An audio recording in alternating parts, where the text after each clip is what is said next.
I hadn't touched her in a month. Not a hand, not a hug, not even a glance that lingered longer than polite. The silence between us had grown thick, almost palpable, like smoke curling in corners of a room we both pretended was empty. She had left for Brazil under the guise of a girl's trip. And when she returned, everything changed. The moment she stepped through the airport gate, I expected laughter, stories, the warmth we once shared. But there was only a polite nod, a stiff smile, and a quiet coldness that sank straight into my chest. "Hey," I said, my voice cracking under a weight I couldn't name. "How was?" "Fine," she cut in sharp-clipped. Her eyes didn't meet mine. She was holding a small, fragrant tote bag, the kind I'd bought her last Christmas. And yet even that felt foreign, like she'd borrowed it from someone else's life. Fine. That word. That small, brittle word carried more distance than an ocean. The next days were a minefield. She avoided me, the bed felt too big, our home too quiet. I tried, of course. I brought flowers, cooked her favorite meals, left little notes with small apologies for imagined mistakes.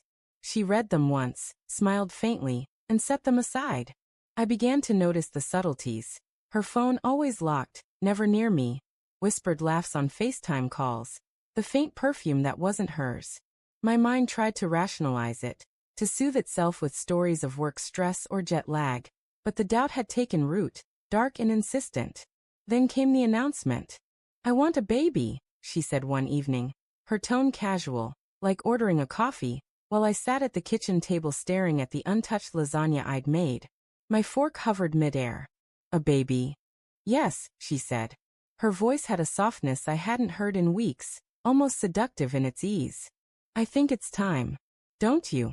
The words should have filled me with joy. They didn't. They set my chest tightening, my stomach twisting in ways I didn't recognize. "After a month of..." I began, but the sentence faltered, lost somewhere between my disbelief and heartbreak. "After a month of what?" she asked, the faintest edge of irritation in her voice. I stared at her, at the woman I loved and no longer recognized, the one who slept in my bed but somehow slept beside someone else in spirit. My hands trembled as I reached for her, and she recoiled, just slightly. Enough. Enough to shatter the illusion that she was mine to touch. The days blurred into nights filled with silence and suspicion. I followed the breadcrumbs she left. Tiny lies, forgotten receipts. The way her laughter would spike on the phone and then drop when I entered the room. I called her friends, pretending to ask about dinner plans, only to hear the soft laughter of something I didn't belong to. It was a Sunday evening when I found it. Her laptop, left open on the study desk. I should have walked away. Part of me screamed to respect her privacy, to trust the years we'd built together. But another part, the one suffocated by betrayal, pulled me in. And there it was. Photos. Dozens of them. Smiles I didn't recognize, arms entwined, lips brushing lips I had never seen before. Videos. Small, intimate moments caught on shaky camera, laughter mingling with touches that should have been mine. Brazil, I realized, wasn't a trip for friends. It was a stage, a theater for a life I had no part in. My world tilted. I felt anger, rage, sorrow, shame. An entire storm in a single heartbeat. And yet, somewhere in that storm, a quiet, trembling piece of me loved her still.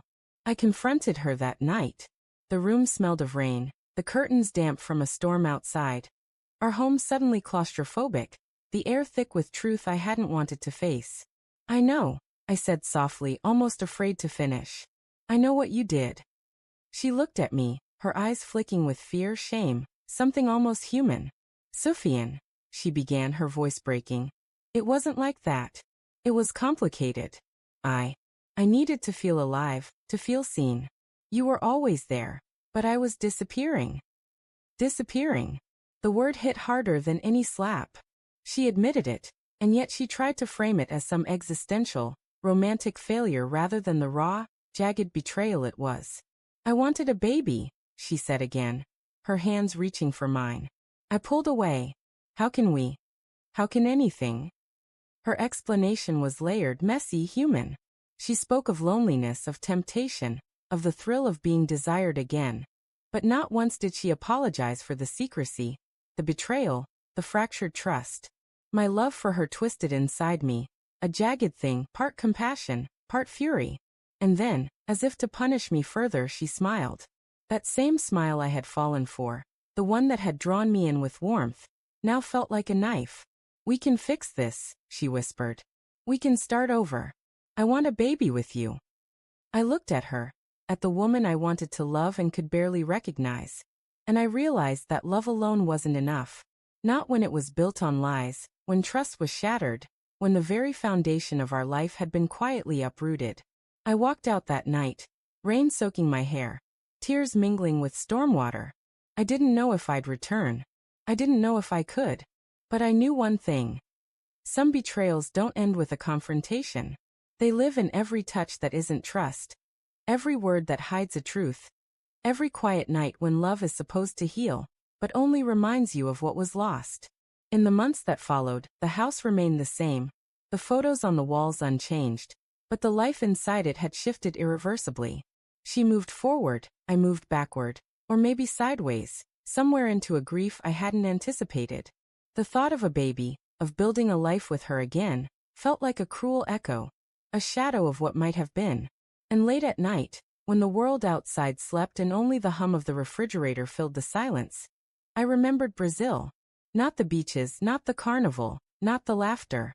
I remembered the betrayal, sharp and lingering. And I wondered if love, no matter how deep, could ever survive the weight of the truths we refused to face. I didn't answer her call that night. I didn't tell her I forgave her.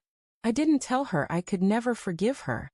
I only sat in the dark, listening to the rain, realizing that some hearts, even when full of love, are not invincible.